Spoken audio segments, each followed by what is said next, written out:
The producers of All the Queen's Men are slipping in Bible references in the storyline like it's some kind of divine inside joke. Let's talk about it.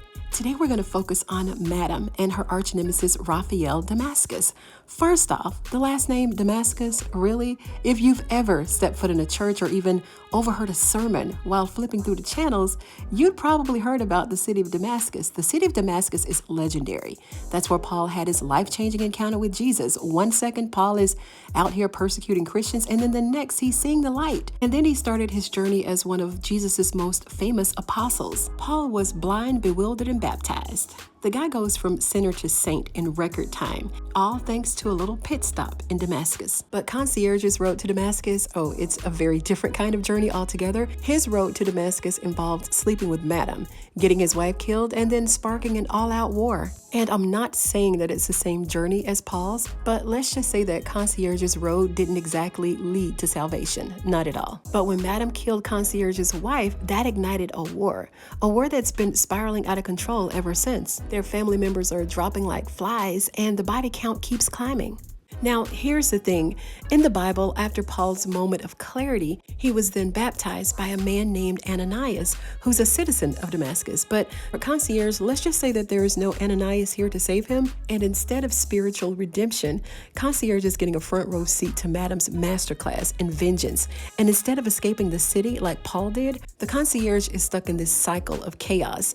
It's like the producers took a whole Damascus story and flipped it on its head and said, what if we made this messy and deadly? And then we have Madam, who's mimicking the Passion of the Christ. Now, picture this. Well, we don't really need to picture it because they blatantly included this in the scene. Miss Tandy is giving her mayoral speech, right? Shaking hands, kissing babies, and the crowd is intently watching every word that spews from her lying mouth. And then, out of nowhere, Madam appears, and she's walking behind the crowd.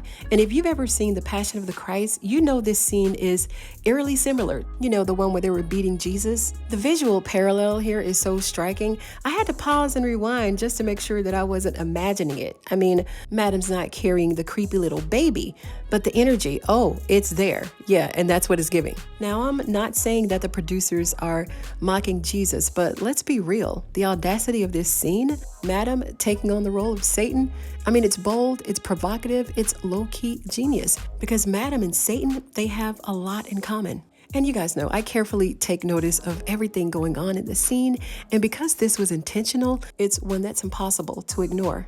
And the parallels don't stop there. The war between Madam and Raphael has serious biblical undertones. It's giving Old Testament vibes where vengeance and retribution ruled the day.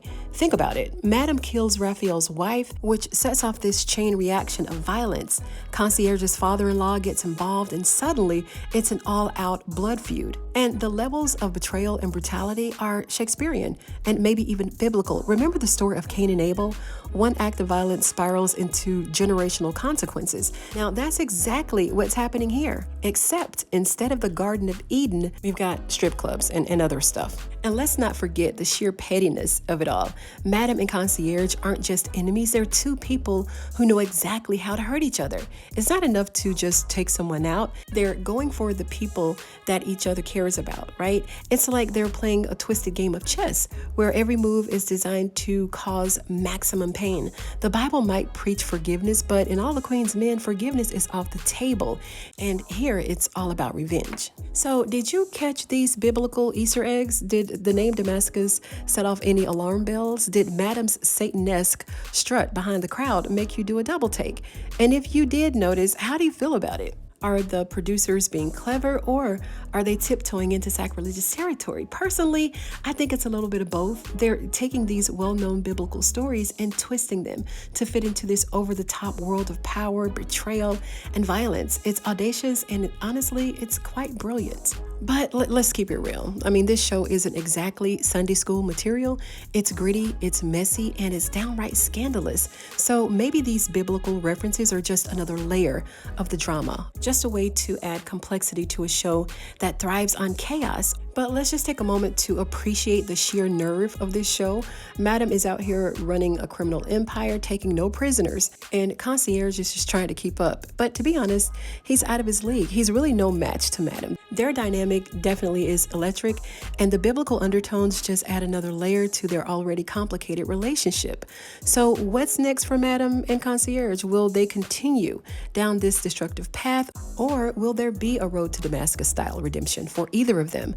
Honestly, I wouldn't hold my breath. This is All the Queen's Men. Redemption isn't exactly the theme here, but one thing's for sure, as long as these two are at odds, the drama will keep us hooked. And that's why we keep watching. You know, for all the twists and all the turns and the moments that make us pause and say, wait a minute, did they just do that? Whether you see the biblical references as clever nods or over-the-top dramatics, there's no denying that they add a certain flair to the story. So hats off to the writers for keeping us on our toes and giving us plenty to talk about. Now, these are just my thoughts. I want to hear from you and what you think about this. What do you think about these biblical parallels? Are they a stroke of genius, or is it a step too far? Leave me your comments down below. And if you like this video, go ahead and give it a thumbs up. You know I'd appreciate it. And if you're a fan of All the Queen's Men like I am, go ahead and sub to the channel for more videos just like this one. Thank you so much for tuning in tonight, you guys, and I'm going to see you on the next one.